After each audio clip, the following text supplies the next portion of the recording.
We are ready for you, Dr. Sakara.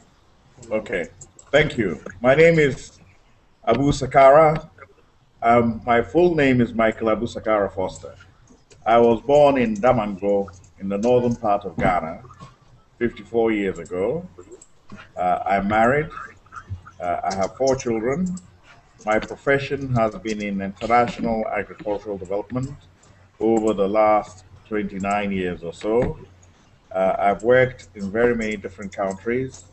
I've worked in Central America, in Mexico, Southern Africa, in Zambia, East Africa, in Uganda, and Tanzania.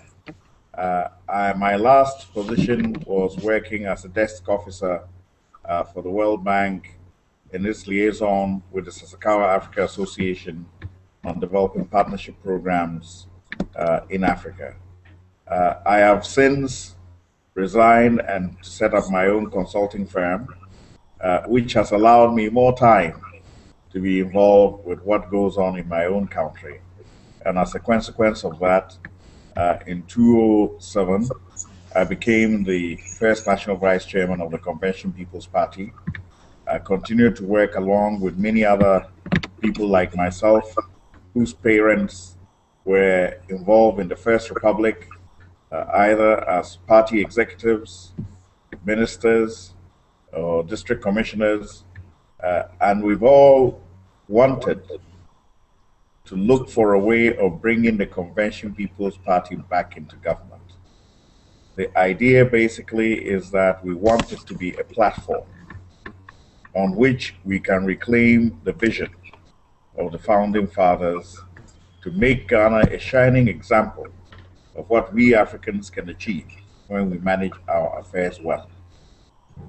We also want to complete in our generation the unfinished agenda of economic emancipation, which we need to be able to do so that we can provide the best living standards for Ghanaians as an example, again, of the kind of life we can have in Africa. It is not all about poverty and disease and hunger. The opposite is possible because we have the resources and wherewithal to do it if we commit ourselves to it and apply the wherewithal to close what is essentially a technology gap. It is a knowledge gap. So this, amongst other things which we want to see in our society, are the reasons why we are involved in politics. We want to see equity in our society. We want to see a more just distribution of the wealth that we all create. Many of you are aware today of the astronomical salary increases that our president and our members of parliament want to pay themselves at the expense of the rest of us. And this is at the root of this year's election. Do we want prosperity for a few at the expense of many? Or do we want a prosperity that is shared to all of us? That is really the only thing we have to decide in this election.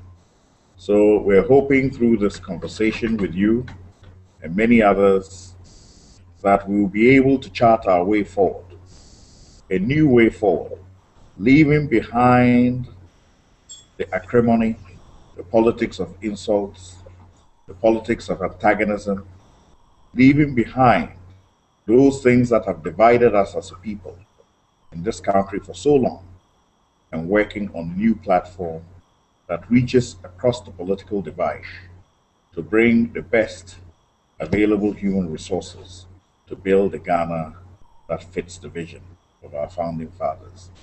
Thank you. That is what we stand for in the Convention People's Party. That is the vision that we seek to claim for ourselves now and for the people who will come after us.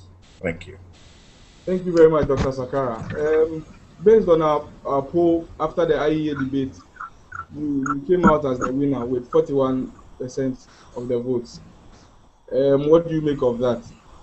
Sorry, I didn't get that. Based on our poll after the IEA debate in Tamale, you came out as a winner with 41% of the votes. What do you make of that? How can you win with 41% of the votes? I What mean, did the others get? Tell me that before I know whether I won or not, or whether okay. you're just being generous. So based on our poll, you came up with 41.18% of the votes, followed by John Dramani Mahama with 31.86, Uh-huh. and Nanado with 23.53, and others, a larger number of people feeling that okay, we didn't find a winner amongst the candidates. Okay. Well, first of all, I'm encouraged by that poll, and I hope that that is what the election results on December 7th are going to say when we wake up the following morning on December 8th and they are read out to us. I also feel that for the first time in many years, we had opportunity for a campaign that focused on issues nationally, but also within the Convention People's Party, we had opportunity to focus our minds on being the alternative to the NDC and the MPP and not just hanging onto them as a spare tire for use at the appropriate time. That has crystallized a clear difference between where we stand and where they stand, either on the divide of the NDC or the MPP. What is also important is that we have shown in our arguments and in the track record of both the NDC and the MPP that essentially they're both right of center because they promote an agenda in which the private sector is the engine of growth and the market leads the way without any intervention from the public sector or government. And we have said clearly that in the situation we find ourselves and at our level of growth, that is not enough. We have to go the extra mile, and the government must take a decisive and committed decision to intervene in the market, to create jobs and invest for creation of jobs, and ensure that we have appropriate import substitution where we have comparative advantage, but also promote the human capital development needed for our own people to one, get ownership, and two, get the jobs they need, and three, ensure that there's a more equitable distribution in the system. So this, I think, is a very clear departure from the NDC and MPP's previous paths, where they have been willing to borrow, spend, without investing in the growth of the economy or even investing adequately in the building of human capital. So if I may ask, what are your thoughts about open governance? Because due to the fact that we now Ghanaians are much more involved in governance issues and they are interested. If you look at if you scan through social media, you find out that a lot of people are getting involved online, and even with that, we had 40% of the people polling saying that you answered their answers directly. What made you what made you perform that way? Was it that you truly understood their questions, or you were just lucky on the day, or maybe Well, you, I think if you look at my background, uh, my entire professional career has been working with using technology to improve productivity of agriculture in rural communities in order to boost the economy. So, in the first instance, if we are indeed accurate in saying 60% of Africans live in rural areas and are farmers, I am in touch with those people in my profession. I travel where they live. I'm engaged in the things that they are doing to find a livelihood. So it's not as if I understand where they're coming from.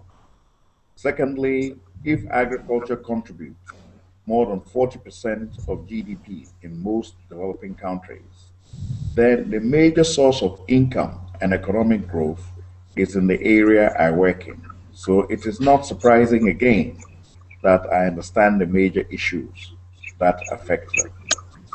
Also, we know that the agriculture by its nature is a multifaceted sector. In other words, it interacts with all the other sectors, be it health, be it infrastructure, be it water, be it even education. So, at that interface between agriculture and the other sectors, you get to understand better how the other sectors can be managed in order to support the livelihoods of those people who are primarily involved in agriculture. In addition to that, when you look at the economy, the way it grows, and the way it can transform itself to give a higher standard of living, the main source of it is from agriculture. And Ghana has been that way for a long time. So now that we have oil, clearly the way to go is to use the opportunity for the oil to invest in our agriculture. One, because it provides us the highest rate of returns for investment. Secondly, because it affects the lives of many, many, many people in a more rapid way than any other intervention. Thirdly, the infrastructure required to support it will also bring us reduction in transaction costs for the commercial sector as well. And in addition to that, by making food cheaper, we ensure that 60% of the household budget of urban dwellers, which is spent on food, is reduced so that they have more money left in their pocket and have more disposable income so that their real incomes increase. And that way you stabilize uh, the rising cost of living in a more pervasive way than with other interventions, say in the mining sector, for example, where very few people are involved and it doesn't have such a pervasive impact in the rest of the other sectors of the economy. So, from a professional background, I thought clearly I enjoy an advantage over the others because they are not coming from the same kind of background as I was coming from. Okay. How different is your free? You know, right now the thing that is being bundled around is free SHS, free SHS. That's like the buzzword right now. How different is your free SHS policy from those of the NPP and PPP? I think the first point of difference is that the original concept of providing free education as an investment in the population is a CPP idea. So we are different in the sense that we are the originators of the idea. They say that if other people copy you, then you should consider it a form of flattery. So we are happy that other people are now seeing the rationale for investment in free education. All we can say is that they are Paul Wamban terms. For those people who understand Ghana, it means that St. Paul, even though he was a very strong disciple, he was not, he was a late comer. So we're glad to hear that some of our comrades, political opponents, now have embraced free education and want to be even more holy than the Pope about it. Uh, but it is all in the national interest, and we encourage them. But we want them to understand it in the broadest context, and that is where CPP differs. We want them to understand that first and foremost, it is not a political gimmick. It is a long term investment in human capital. And that is obvious from the track record of CPP's intervention to make education free. I wouldn't be sitting here today if the Convention People's Party had not made education free. A small country like Ghana would not have been able to give you the first black African U.S. Secretary under General and under Secretary General if education had not been free. Consider the much bigger countries in Ghana, in Africa. They were not the first to do that.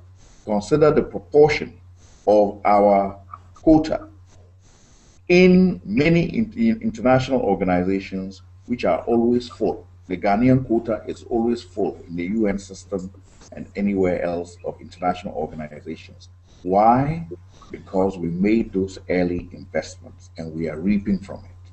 Sadly, what we have seen since the rolling days till now is that education is being toyed with. The investment in human capital is not there. It has reduced, education has reduced as a priority.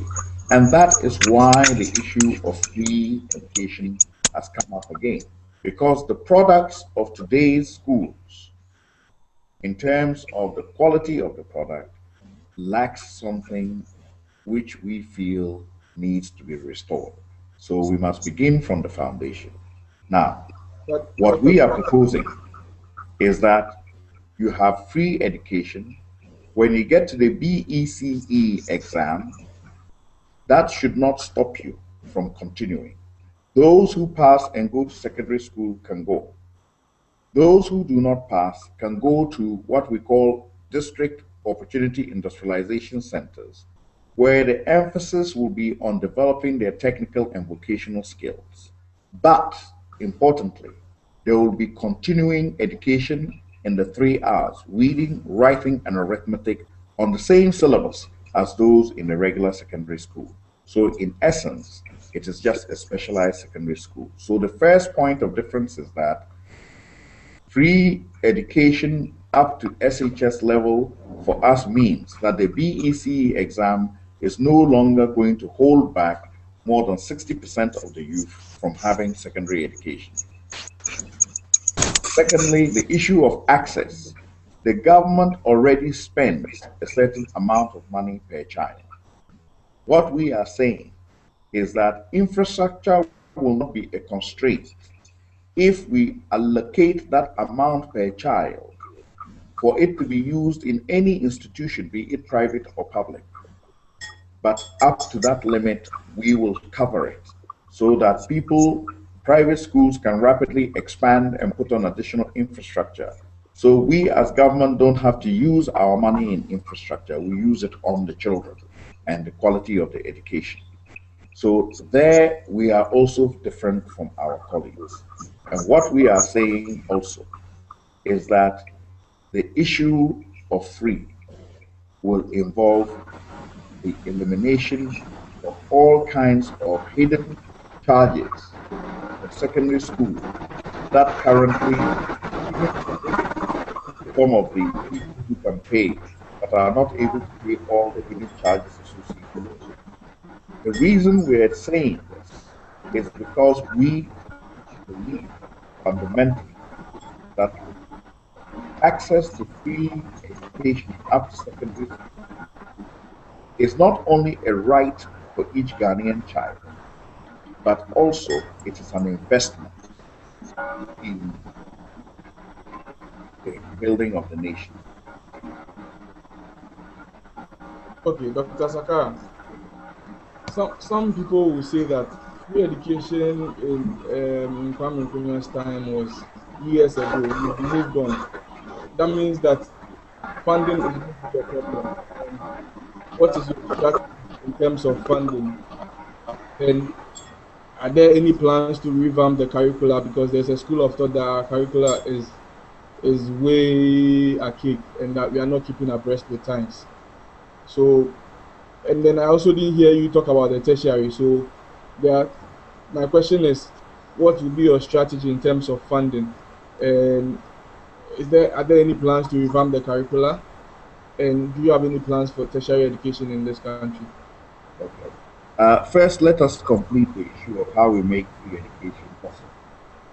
Uh, in terms of funding, we are proposing to do two major things that we think and believe will make it possible for us to have free education. The first is that we must eliminate the wastage in our system due to unnecessary bureaucracy, which breeds corruption, and we must also ensure that we have continuity in the implementation of projects to obviate the need for payments of judgment debts, which are a huge drain on our current resources. That is one area. And that area alone, we've calculated, can create an additional 3 billion per year. Number two, currently our oil income is kept partly in the Heritage Fund.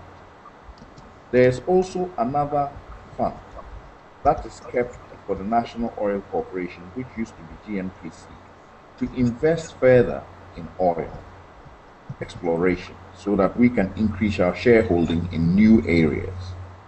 It is our proposition that a portion of this should be taken and invested as a priority in education and agriculture and infrastructure, because the returns from there will generate income faster than going in oil exploration, which could be a miss and hit game where we lose that money eventually.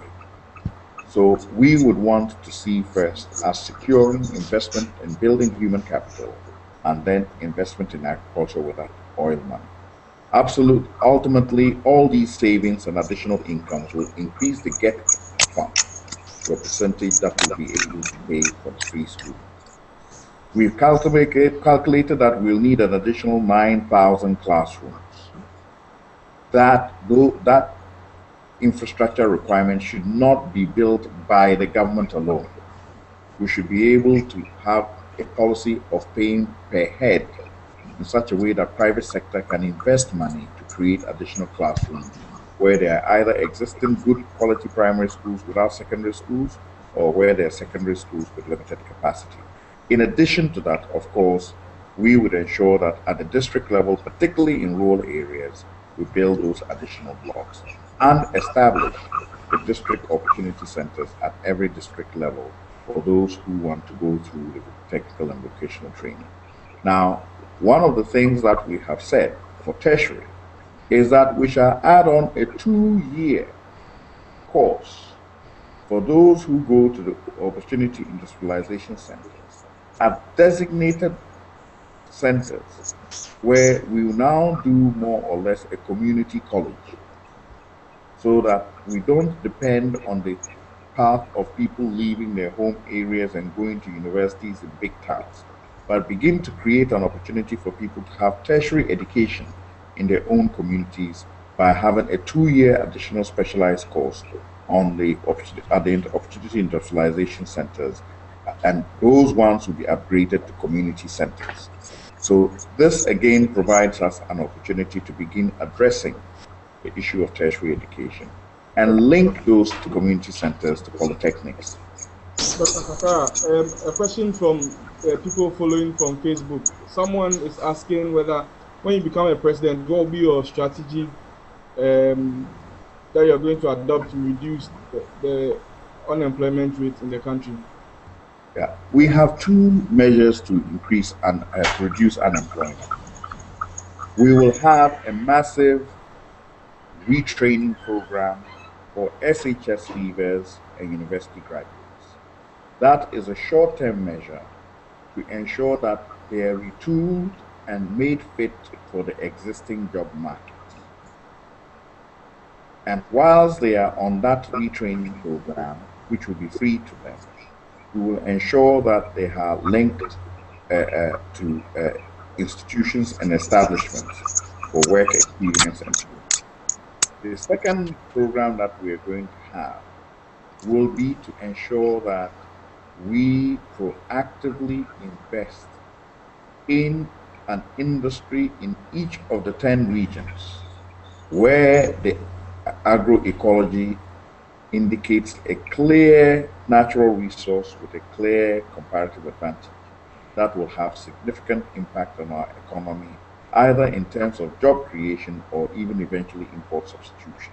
So we are going to work on those investments in one in every region. So we will create jobs, and we will also create jobs by refitting existing talent to the job market. Okay, there's also a question from someone following our Hangout, Selom Adupo. He says, for the construction industry, any specific policy to enable us grow? local construction firms, such that Yes, important construction projects like the Flagstaff House are contracted to local firms and not foreign firms. yes. One of the reasons why many of our major projects are contracted out to foreign firms is because their governments offer loans for those projects. What we want to do is use our own resources from our own savings. And that is why we keep saying that we must treat the oil as a bonus account for investment. We must not allow it to come into the regular budget where it can drain away in the various leakages which are part of the institutionalized corruption. So, by setting aside the oil income and taking high priority projects that give us a high rate of return, not only will we invest in education and agriculture, but all the infrastructure that goes along with that, we shall invest in it. Now, on the issue of housing, in particular, residential accommodation as construction of residential premises, we will broaden our affordable housing concept to include single people who live and work in urban centers because that is now one of the most acute areas of need where you have single people who finish university or even finish SHS, they have a job, they're not jobless, they have a job, they by nature of where they have the job, they have to live in a city. But by the virtue of their income, they're forced to live in often the worst areas of the city, the inner city slums. We want to tackle that problem head on by using the vertical space to create additional single accommodation in joint partnership with the house owners. So that by doing that and having a government stake, we can first of all ensure that we stick within the rules and don't ask for those huge upfront rent payments, which single young people cannot afford. And secondly, that the rental income, the rental rates themselves are commensurate with the salaries of the people. Now, ultimately, the owners will get more money from the increased volume because currently they do not use the space above their houses, and that space is lying there doing nothing.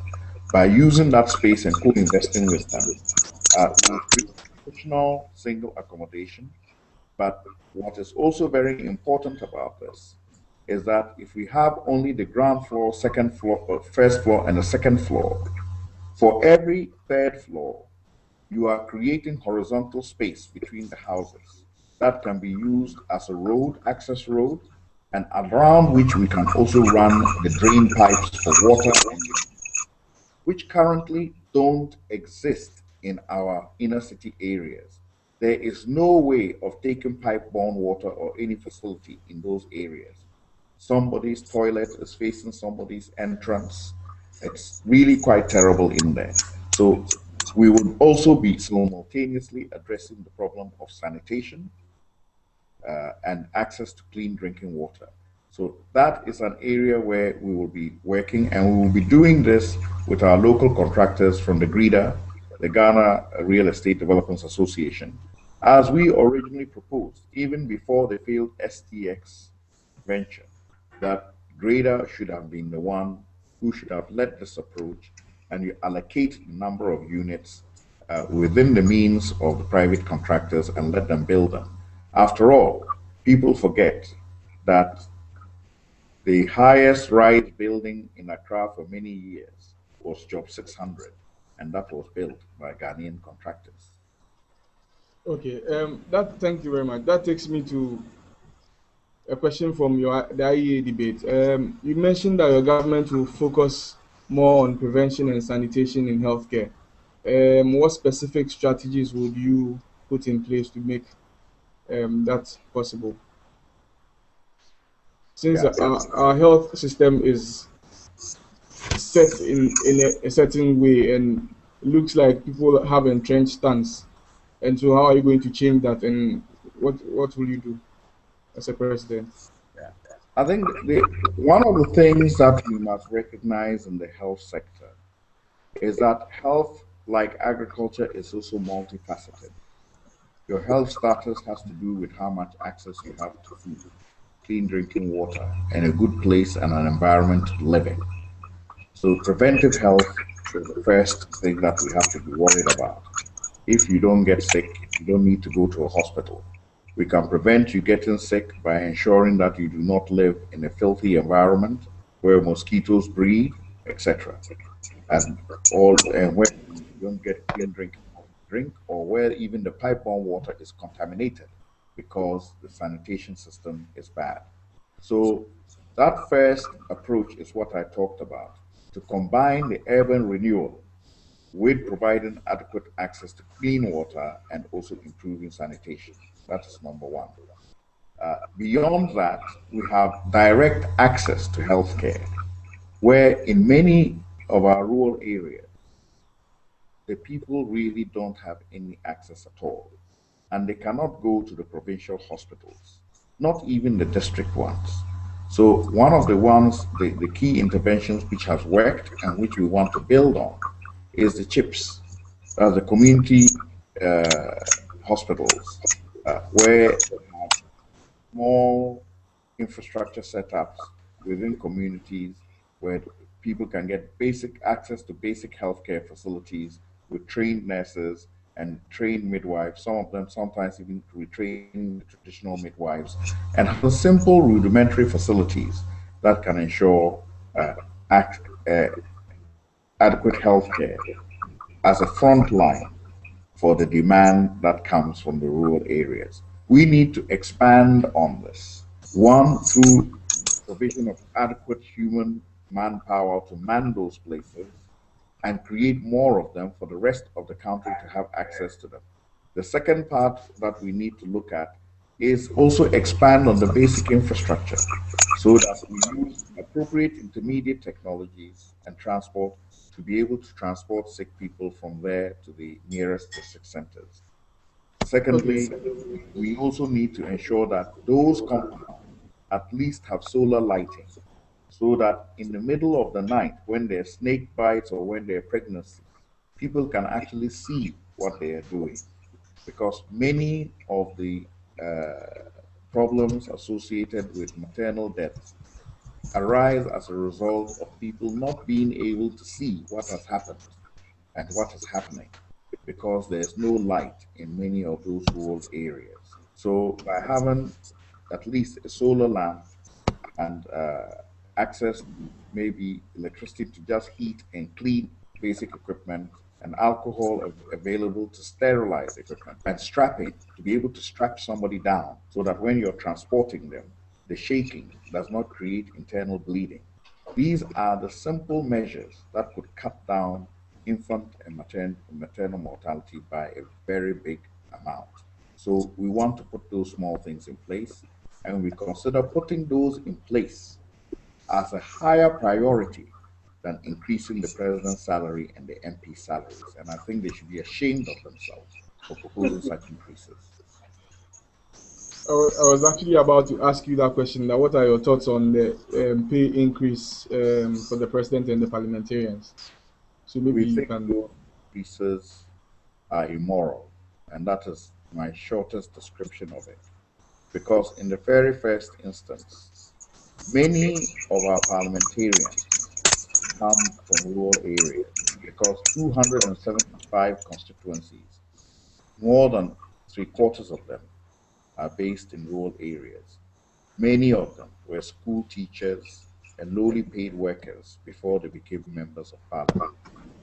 And yet, we provide them with a car loan, we provide them with a housing loan, we give them free airtime, we provide them with security, we provide them with housemates. When you total up the cost of keeping just one of these people, it is a very significant cost that has been hidden in our public expenditure for so long because they refuse to publish those figures.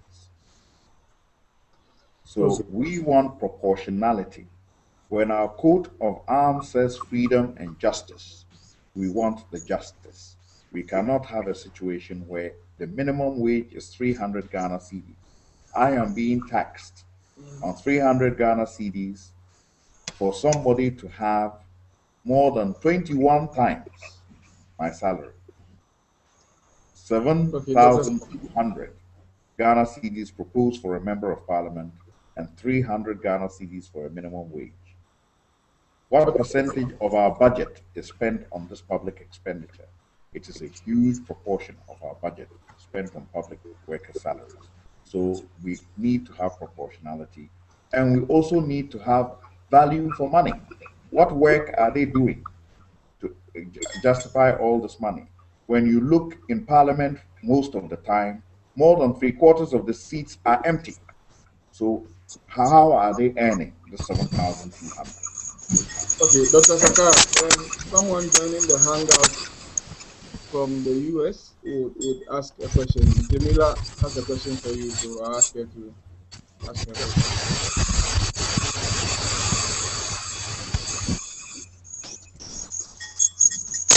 Hello? Jamila, we can't hear you.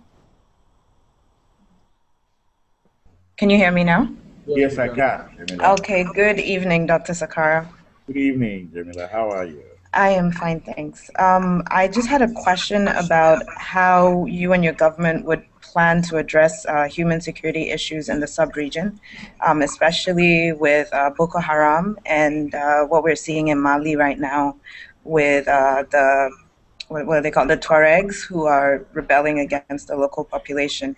Um, are you thinking about addressing those issues? We have the U.S. and other international agencies focused on it, but I think there hasn't been that much response from the current government. So, if you do get into power, what would your policies be, and what actions would you be taking to address those security issues? Fine. Our most immediate security threats on our border are rather from Cote d'Ivoire, where we have on our border and within our borders the losers of the Bagbo Ouattara conflict, who are currently resident in Ghana. I'm sure you've heard of the cross border attacks that have happened. This presents our most immediate security threat because it is right on our border. It is amongst a people who ethnically live across both the borders, and it is directly with a neighbor who has significant influence and whose economy is integrated with our economy. Now, there are two issues that need to be done. First, we need to consider this security threat in a regional context. As you will recall, the matter between Ouattara and Gbagbo was never settled with the full involvement of ECOWAS. Consequently, there were no protocols set in place for how the losers would be dealt with. The net result of that is that there has been increasing attacks. There have been increasing attacks and harassment by members of the families of those who reside as dissidents in Ghana. This is what has precipitated retaliatory attacks on their part to try and protect their families who have been left behind. We need a settlement based on ECOWAS protocols that will restrict and regulate the conduct of the winner so that nobody feels victimized and that there is room for negotiation. Uh, the other thing that we need to do uh, is ensure that other looming conflicts with the same neighbor in the area of our dispute on the oil boundary, that's the sea boundary, which affects our oil, is also resolved on the basis of well established fact of where our boundary lies, as decided during the Berlin Conference, which resulted in the partition of Africa.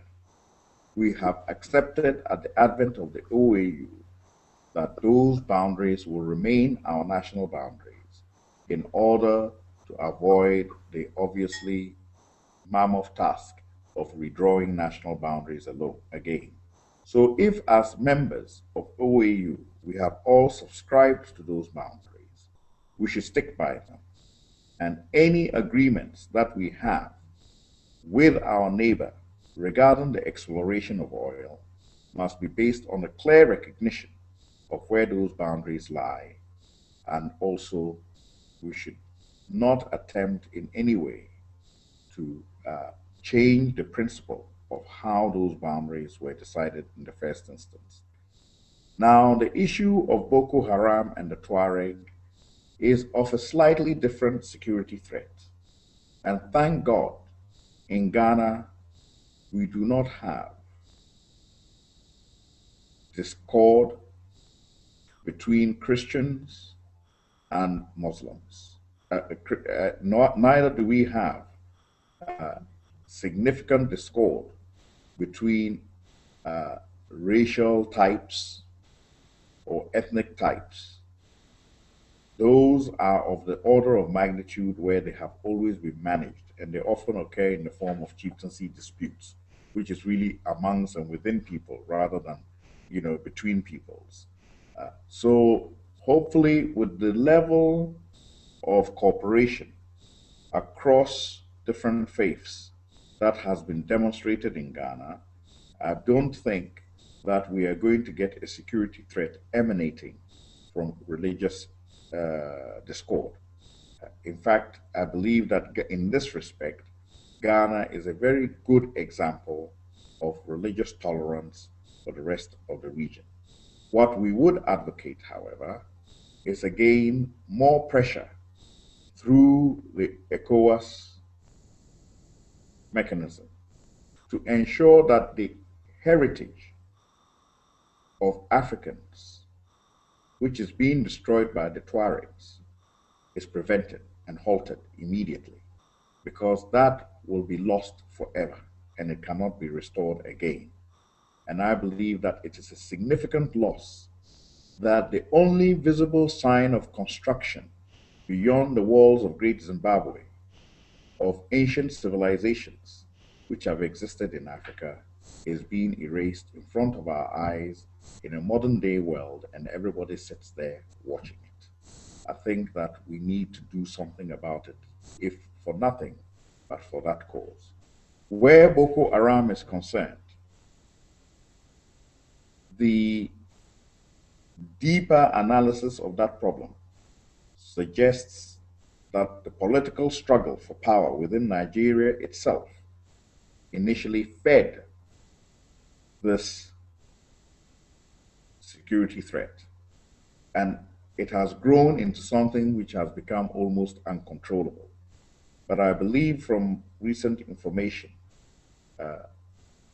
that there is a clear sign that through those very same political power barons, there may be accommodation that will result in a reduction of that threat. I do not believe that it is a purely extreme religious threat as is portrayed.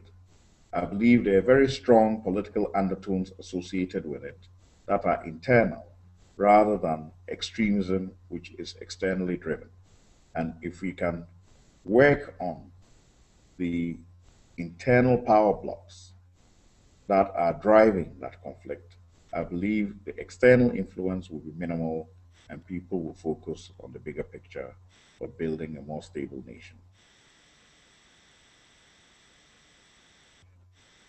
I can't hear you. Thank you. Thanks. Okay, we are not going to take too much of your time. I'll just ask three questions and then maybe we can go off. My next question is in relation to ICT. What specific plans do you have for the ICT sector in Ghana, and in regard to the youth? How relevant do you think the youth and the use of social media is in this particular election? Well, I think first of all, looked at in the broader context of media, information management. there is a very strong influence on this election, both of social media and the broader media, which is the fourth estate.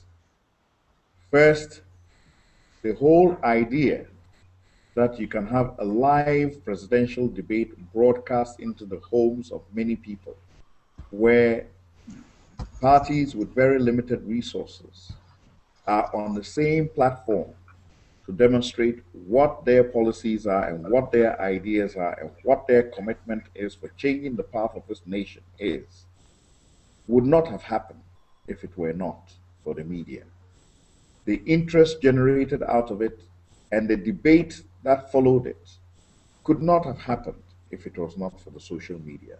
And I certainly wouldn't have got 41% if you had left it to the print media to mark us, because we all know what the print media does in Ghana. Okay, so They probably even wouldn't have recognized that I participated in the debate. okay, Dr. Saka, some of the people following from Facebook, Nana Nyakua Gold and Charlene, are asking. Usually, they say the CPP comes third all the time. Um, in the case of a runoff where CPP comes third again, or CPP is not the winner, who will you support?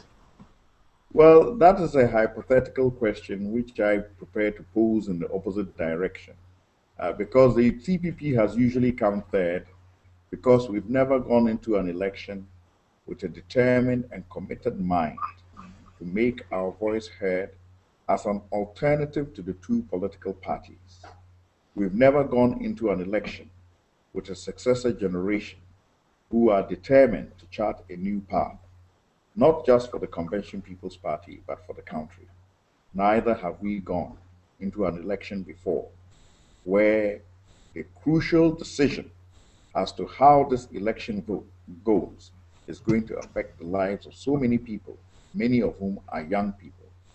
Neither have we gone into an election before where the level of awareness of the ordinary man on the street has now reached a pitch level where it is going to hit the reality of the political pundits who believe that things are business as usual. I think business as usual is not part of this election's equation. What I see in this election is a seismic shift, a fundamental change, a paradigm shift, a tsunami where the level of reality of Ghanaians is going to hit the politicians like a storm. We say in our CPP slogan is that yeah, bre, we are tired. And wherever you go in this country, whenever you say CPP, they'll say yeah, bre, we are tired.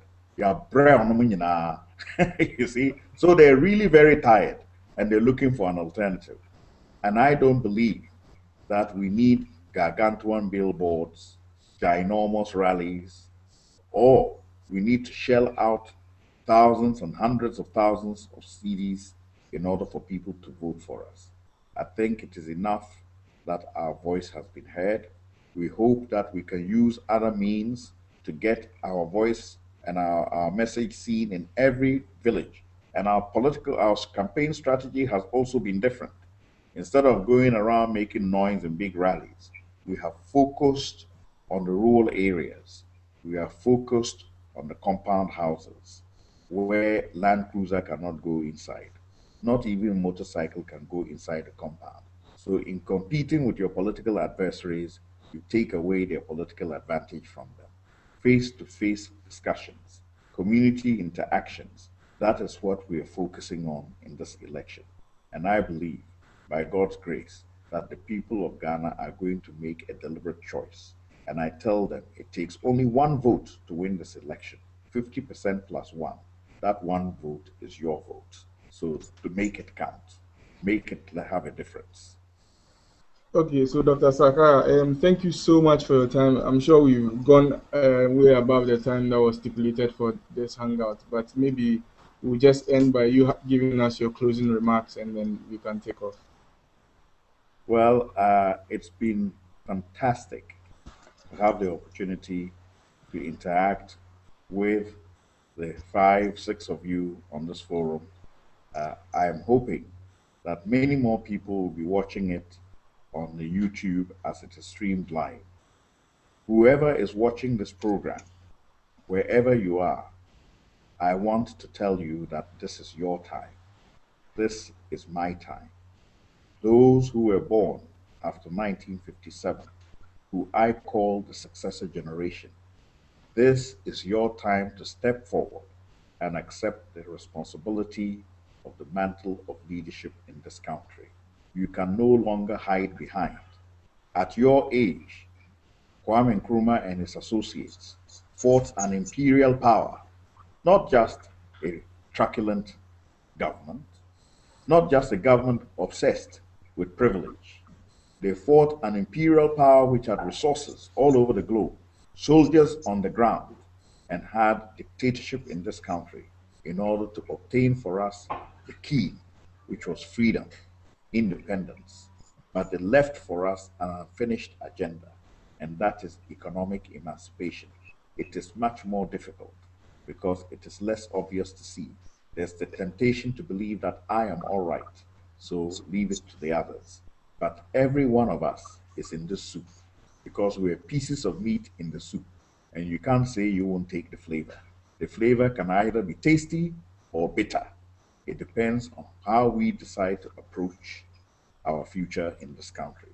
So I am calling all members of the successor generation. I do not care what party you belong to. It's not about parties. It's about a new beginning where we create a new future for ourselves as Ghanaians across the political divide. And I want all of you to be part of it.